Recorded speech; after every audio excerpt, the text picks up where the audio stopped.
Olá, nós estamos em mais um dia aqui no programa Direto da Presidência e hoje nós vamos falar do assunto muito pertinente aqui na cidade, que é a acessibilidade. Nós estamos aqui hoje com a Luciana Magalhães, presidente do CONDEF, Alexandre Castilho, para-atleta aqui do município de Taubaté, e o Luiz Pedrosa também, que é presidente da ADV Vale. Muito obrigado a todos vocês. Obrigada. Eu gostaria de começar com você, Luciana, que é presidente do CONDEF aqui em Taubaté. Qual que é a importância da acessibilidade? Quais são os níveis e tipos de acessibilidade para que as pessoas possam entender assim mais precisamente? Bom, acessibilidade, ela é o acesso da pessoa a todos os espaços. Então, quando a gente fala em acesso, a gente pensa primeiro num local físico, para ela chegar até algum lugar. Mas não é só isso. Ela tem que estar em todos os espaços. Então, quando a gente pensa em acessibilidade, a gente também pensa na educação, a gente pensa nos meios de transporte, pensa na sua própria casa, na sua própria calçada, na parte cultural, em assistir um filme e assim por diante. Então, a acessibilidade é um tema muito recorrente que a gente sempre está falando nas nossas reuniões do Conselho, porque com relação à pessoa com deficiência é onde ela tem mais barreiras. Então ela não consegue acessar todos esses locais de forma plena. Então sempre ela encontra alguma barreira. Entendemos. E assim, uma pergunta que é bem pertinente fazer é, às vezes algumas pessoas ficam um pouco intimidadas de falar, é deficiente visual, é deficiente físico, é portador de deficiência. Como que as pessoas podem se comportar quando se deparar com uma situação que se encontra um deficiente? Qual que é o momento, de que forma que nós temos que fazer essa abordagem? Isso é muito pertinente, isso tem tudo a ver com acessibilidade, a forma de você se referir a uma pessoa com deficiência.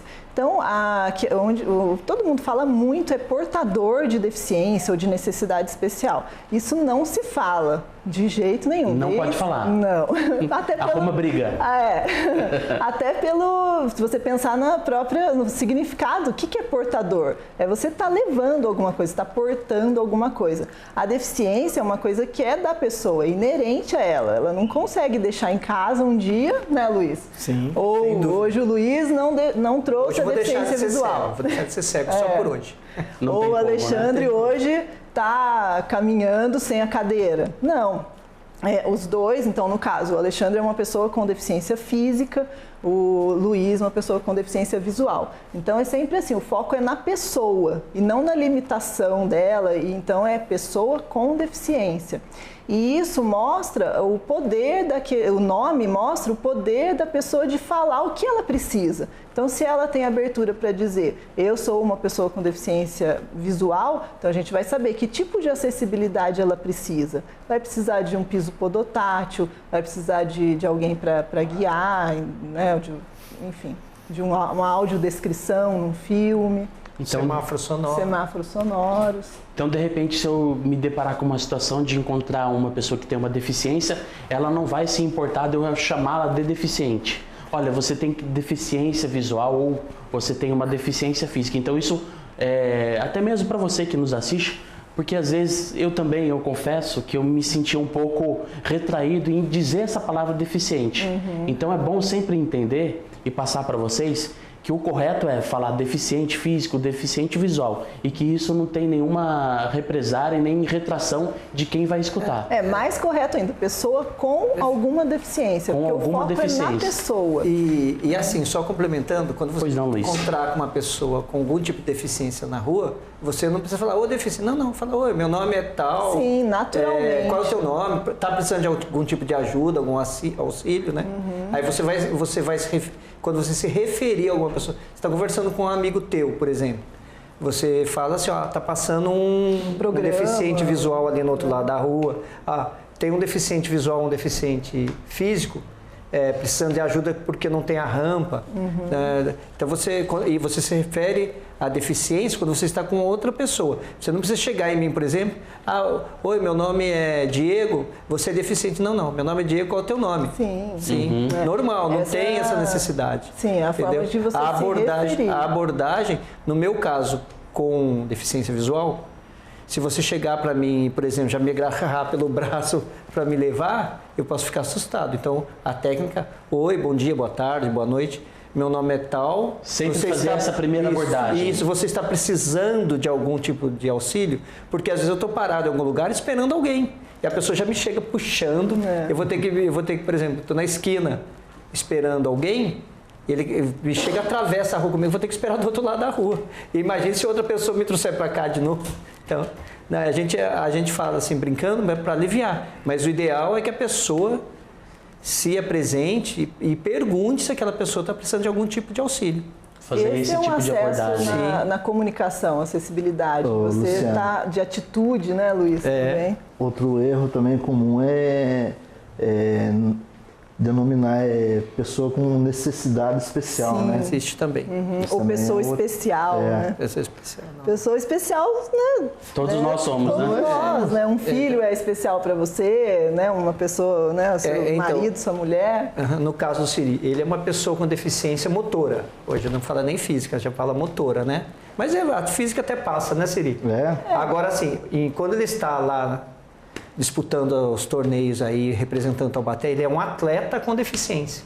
Então, até essa preocupação de nomenclatura já está tendo. Atleta com deficiência ou para-atleta? Não, atleta. Atleta Porque com deficiência. Antes a gente disputava, tinha a nomenclatura de PCD. PCD. Atleta PCD. Agora é ACD. ACD, né, Luiz? Isso, ACD. Atleta com deficiência. Porque no mesmo sentido de ser pessoa com deficiência, sempre é o foco na pessoa. Na então, pessoa. Você é um aluno, Isso. é um aluno com deficiência, Perfeito. é um atleta, vamos falar sobre o trabalhador com deficiência.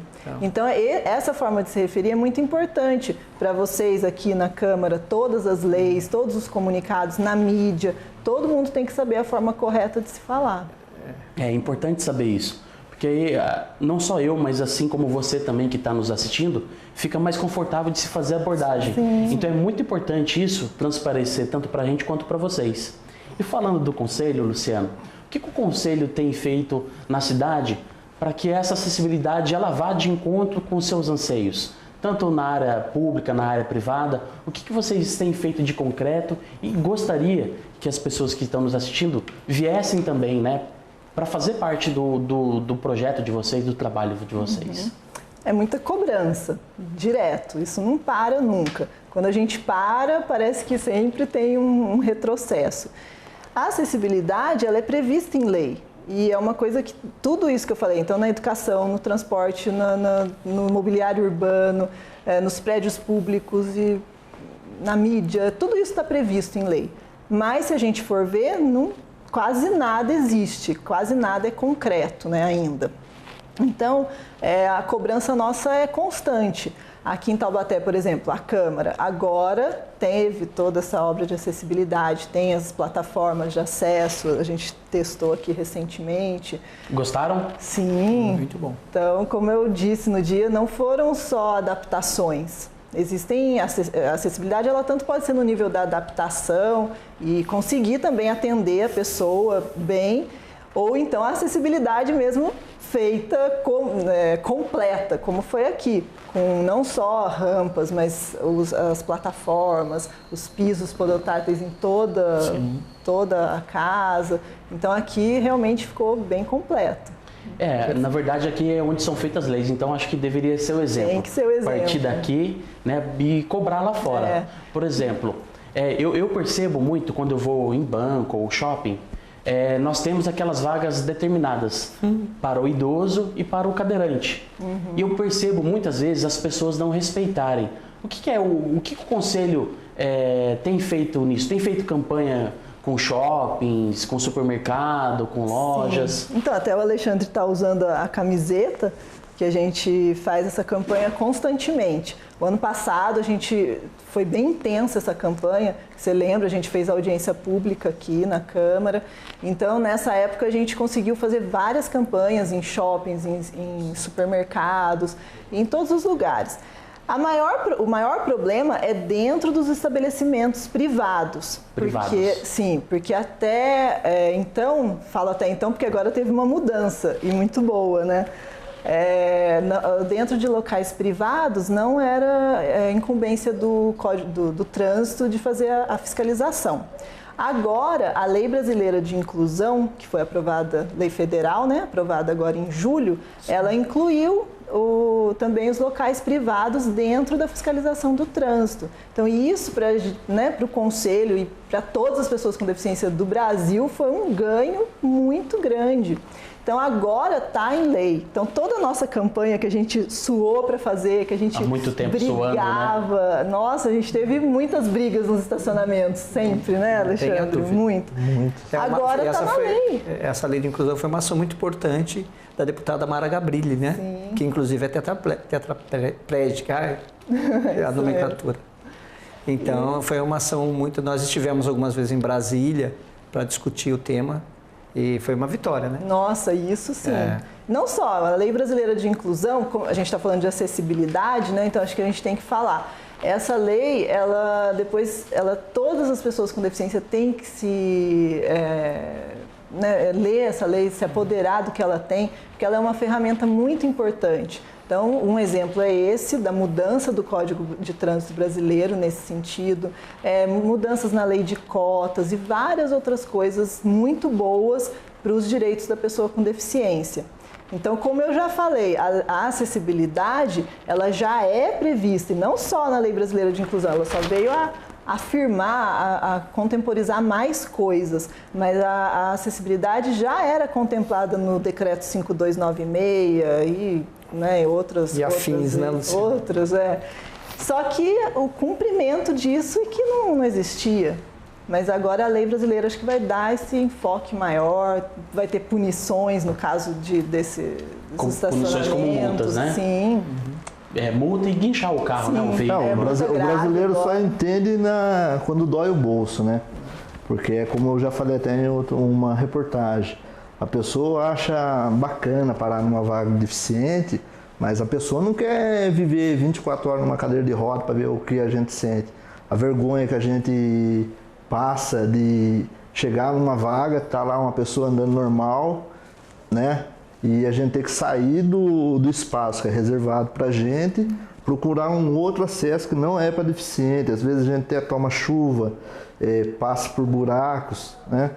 Para tentar chegar numa vaga mais próxima onde a gente tem que ir. E é bem difícil, né? E isso é apenas um gesto da pessoa entender aquela situação, porque realmente não é fácil, porque tudo começa através do respeito. Se você respeitar o espaço das outras pessoas, pode ter certeza que não vai atingir aquela necessidade. Eu vejo quantos idosos às vezes chegam no banco para estacionar o seu carro ou no supermercado.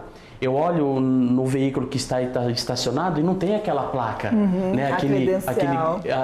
Exatamente, não tem a credencial, né? Dizendo que aquela pessoa está autorizada a estacionar ali. Não, e na maioria dos carros que eu vejo não tem essa autorização. Às vezes pode até ser um carro de uma pessoa com deficiência ou idosa, mas ela não sabe que precisa ter a credencial. Isso que eu iria perguntar agora, Luciana.